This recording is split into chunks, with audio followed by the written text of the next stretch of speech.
बिस्मिल्लाहिर्रहमानिर्रहीम। अस्सलाम वालेकुम। लाखों करोड़ों दुरूदो सलाम मोहम्मद मुस्तफ़ा सल्लल्लाहु अलैहि वसल्लम और आले मोहम्मद पर। मैं हूं उमर दराज गोंदल और आप मेरा फेसबुक और यूट्यूब चैनल देख रहे हैं। मसला सिर्फ यह है कि ऐवान सदर की मुलाकात के बाद हुकूमती ऐवानों के अंदर परेशानी है। परेशानी इसलिए है कि उनकी तो लाइन कट गई है। सोचा था आर्मी चीफ मर्जी का लगाएंगे, सोचा था इलेक्शन को रोकेंगे। इवन फजलुर रहमान साहब ने तो यह सोच लिया था कि कौमी असेंबली की मुद्दत 6 महीने आगे बढ़ा देंगे। उनका देखिए, अगर आर्मी चीफ की एक्सटेंशन हो सकती है तो जनाब हम उस आर्मी चीफ को एक्सटेंशन देने वाली असेंबली को एक्सटेंड क्यों नहीं कर सकते। लेकिन सिर्फ मामला इस वक्त यह है कि अब मुल्क के अंदर एक शख्स फैसला करेगा, उसका नाम इमरान खान है। आप समझेंगे ये कैसे। इस मोमेंट तक इमरान खान जब चाहे इलेक्शन करवा सकते हैं इस पाकिस्तान के अंदर, लेकिन इमरान खान को इलेक्शन की अब जल्दी है नहीं। मैं आपको ये भी बता दूं, और खान साहब अपनी जबान से बोल के ये बता चुके हैं। आज हुआ ये कि बुनियादी तौर पे जब हमने देखा कि वो पेश हुए GIT के सामने और इंसदाद दहशतगर्दी अदालत के अंदर, वहां पे खान साहब को कहा गया कि इतनी महंगाई है, मैशत का बुरा हाल है, हुकूमत डिलीवर नहीं कर पा रही, आप क्यों नहीं कॉल देते फाइनल। खान साहब ने कहा इंतजार की घड़ियां खत्म हो रही हैं, जिसका मतलब यह है कि कॉल वो देने वाले हैं और वो मुमकिना तौर पे सितंबर के आखिरी हफ्ते या 10 दिन के अंदर होगी। उसकी वजह यह है कि हुकूमत भी सोच रही है नवाज शरीफ को लॉन्च करने का। उस दौरान ही तो इमरान खान बड़े पत्ते देहान से खेल रहे हैं। लेकिन अब चूंकि इमरान खान का तोड़ निकालना है तो बड़ी खबर जनरल बाजवा हुकूमत से मुतल्लिक है। इमरान खान ने बड़ी महारत के साथ, बड़ी कामयाबी के साथ अपने आप को उसमें से निकाला है। तो इस वक्त जो मैच पड़ा हुआ है वो मैच जनरल बाजवा वर्सेस हुकूमत है। मैच से मुराद जारी बात एक्सटेंशन, नया आर्मी चीफ की अपॉइंटमेंट, ये मामला। अब वही जो कल तक इमरान खान को कह रहे थे कि आप क्यों कमेंट कर रहे हैं, आप इसको मुतनाज़ा बना रहे हैं, अब वही लोग, शायद खाकान अब्बासी हूं या दीगर, जो मैंने आपको सुनाया भी था कि वो आर्मी चीफ के अपॉइंटमेंट के ऊपर कमेंट्स दे रहे हैं। मुझे ये बताइए कि आपको इसके ऊपर राय देने का इख्तियार क्यों, किसने दिया। आप खामोश रहे ना। अब इमरान खान के ऊपर भी तो तहफ़्फ़ुज़ात का इजहार कर रहे थे। लेकिन प्रॉब्लम इस वक्त है क्या। प्रॉब्लम यह है कि कुछ बातें तो वो हैं जो आप टीवी के ऊपर रोजाना की बुनियाद के ऊपर देखते और सुनते हैं कि जनाब आर्मी चीफ को एक्सटेंशन नहीं मिलनी चाहिए। अगर आर्मी चीफ को एक्सटेंशन नहीं मिलनी चाहिए तो हुकूमत को यह अंदाजा है कि यह हुकूमत घर जा रही है।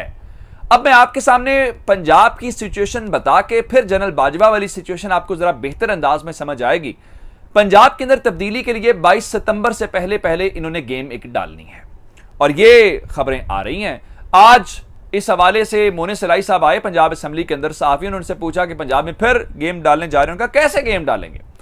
उनका कि वो गवर्नर पंजाब कहेंगे चौधरी परवेज लाई वजीर आला से कि आप एतमाद का वोट लें। उनका आपने देखा नहीं है, काफ लीग के MPs जो हैं वो मिले हैं सारे के सारे, तो एतमाद का इजहार उन्होंने किया। लेकिन वहां पर रिपोर्टर ने कहा कि वो तो कह रहे हैं कि हमने 3 MPs तोड़ लिए हैं बाकायदा। उनका नहीं, ऐसा कुछ नहीं है, ये अदम एतमाद ले आए या एतमाद गवर्नर चुके बलीगुर रहमान हुकूमत के, वफाकी हुकूमत के नुमाइंदे हैं तो वो कह सकते हैं। लेकिन इनको ये समझ नहीं आ रही कि सक ना तो तहरीके अदम एतमाद टेबल हुई है और ना ही गवर्नर ने अभी तक कहा है कि आप उस तरफ जाएं। इमरान खान की जेब में एक ऐसा कार्ड है जो इस पूरे प्रोसेस को मफलूज करके रख देगा।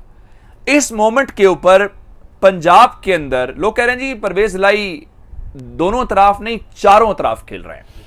लेकिन ये चौधरी परवेज लाई और मोनिस को पता है कि उनकी सियासत की बका अब इमरान खान के साथ है। अगर आप एंटी इमरान पॉलिटिक्स पाकिस्तान में इस मोमेंट के ऊपर करेंगे तो आप मुंह दिखाने जोगे भी नहीं रहेंगे, मैं आपको ये बता दूं। अब इमरान खान की जेब में कार्ड्स बड़े सादा से हैं।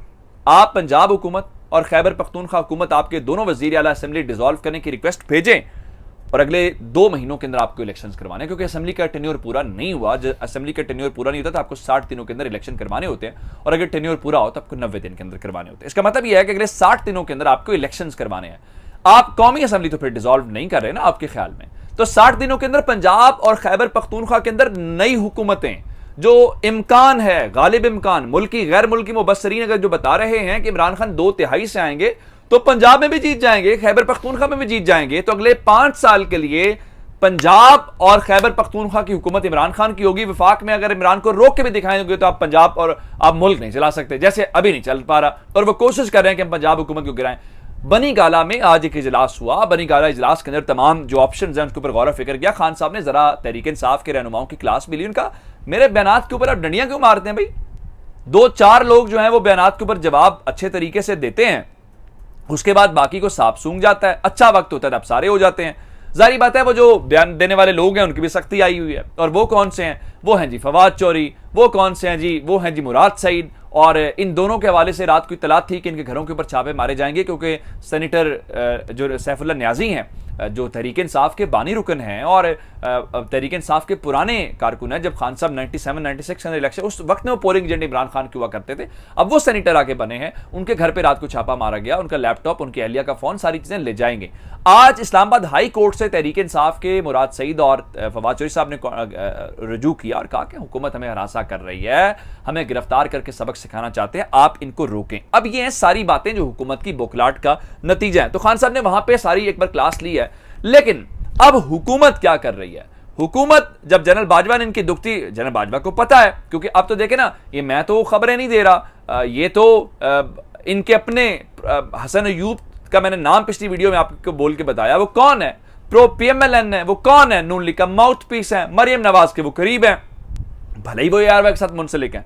अब मैं तो नहीं कह रहा कि सदर पाकिस्तान की वसातत से इमरान खान की किसी पिंडी वाले से मुलाकात हुई है, चलें हम उसके नताइज के ऊपर नहीं जाते, तो बौखलाहट तो है। अब उस बौखलाहट के हवाले से डॉन न्यूज के अंदर मुबश्शिर जैदी साहब ने एक बहुत बड़ा इंकशाफ किया है। अब इनका एक है पब्लिक के अंदर, अभी मैंने खान साहब की 20 मिनट वाली तफ्तीश की कहानी आपको बतानी है। एक है इनका पब्लिक के अंदर क्या नैरेटिव है और इनका पर्दे के पीछे क्या नैरेटिव है। पब्लिक के सामने यह जी एक्सटेंशन नहीं होनी चाहिए, ये फौज के खिलाफ है, ये मुल्क के खिलाफ है। मुबश्शिर जैदी साहब के मुताबिक हुकूमत इस वक्त आर्मी चीफ को 6 माह या साल की एक्सटेंशन ऑफर कर रही है। अब चूंकि इमरान खान ने कहा है तो आप जब करेंगे तो इसका मतलब ये होगा कि पब्लिक लेवल के ऊपर तो फिर इमरान खान के ऊपर बात चली जाएगी। तो अब ये है परेशानी कि अब कैसे मैनेज करें, अब क्या करें। अब तो किसी तरीके से भी नहीं, अब तो शहबाज शरीफ साहब को भी मजबूरन वुकला कन्वेंशन करवाने पड़ रहे हैं। इमरान खान की कॉपी में आपको कहीं पे भी जाना पड़ता है, और हालांकि आपको वुकला कन्वेंशन हुकूमती खर्चे के ऊपर क्या करवाने की जरूरत है भाई। और उसके बाद एक और बात है, वो फरमाते हैं जी हम किसी भी दोस्त मुल्क को फोन करते हैं तो वो ये समझता है कि हमने कर्ज देने के लिए फोन किया। मियाँ साहब, ये इमरान खान की वजह से नहीं किया, ये आपके भाई जो 3 बार वजीर आजम रहे, आपके वजीर खारजा की वालिदा 2 बार वजीर आजम रही, आपके इत्तेहादी यूसुफ रजा गिलानी और राजा परवेज अशरफ रहे, ये उनकी वजह से है। सारा कर्ज जो 50,000 अरब से भी ऊपर चला गया वो इमरान खान ने तो नहीं लिया ना, वो जाहिर बात है आप लोगों की ये सारे का सारा है। तो जनाब अभी तक जनरल बाजवा के हवाले से कोई ऐसी खबर नहीं आ रही कि जनरल बाजवा इसके ऊपर क्या मौक़िफ़ इख्तियार करेंगे या क्या कहेंगे, लेकिन खान साहब तैयार हैं और हुकूमत परेशान है। इसीलिए खान साहब कह रहे हैं कि मुझे जितना तंग करेंगे आप उतनी ही तैयारी कर लें, उतना ही जवाब मिलेगा। अब आते हैं इस बात के ऊपर, खान साहब ने आज JIT के सामने पेश हुए, SSP इन्वेस्टिगेशन के ऑफिस गए, DIG ऑपरेशन के ऑफिस गए और वहां पे 15 से 20 मिनट तक उनकी तफ्तीश होती रही। और तफ्तीश के अंदर खान साहब ने पुलिस वालों के पसीने भी छुड़वा दिए। हसन रजा ने एक बार लिखा था, पुलिस वाले कहते हैं कि परेशानी यह है कि इमरान खान को गिरफ्तार कर लिया तो इमरान खान से तफ्तीश कौन करेगा, उनका तो रोब ही इतना है। आज मुझे वो काजमी साहब जो SSP हैं, मुझे सोच रहा था कि उनसे पूछना चाहिए कि आज आप खान साहब के साथ आपका सामना कैसा हुआ। खान साहब ने कुछ सवालात के ज़बानी जवाब दिए और 21 तहरीरी तौर पर जो उनको सवालनामा दिया गया था, 21 सवाल उनसे पूछे गए थे, तहरीरी तौर पे उन्होंने जवाब दिया। और SSP इन्वेस्टिगेशन की सरबराही में JIT थी और खान साहब ने वहाँ पे बहुत सारे सवालों के हवाले से कहा कि मेरे बयानात से कैसे दहशतगर्दी फैल गई है, इसका हकीकत से कोई ताल्लुक नहीं है, ये तो सिर्फ इस गवर्नमेंट का एक पॉलिटिकल विक्टिमाइजेशन है और दुनिया के अंदर आपने ये दफात लगा के मजाक उड़ा दिया है। और आमतौर पर अगर किसी दहशतगर्द से क्या 20 मिनट की तफ्तीश होती है, तो ये बुनियादी तौर पर एक स्टंट था इनका, जो इमरान खान को सिर्फ नाक की लकीरें निकलवाना चाहते हैं, लेकिन इनको अंदाजा ये नहीं है कि अवाम इनको नोटिस कर रही है और नाक की लकीरें इनकी अपनी निकल जाएंगी। अपना बहुत सारा ख्याल रखिएगा। खुदा हाफिज।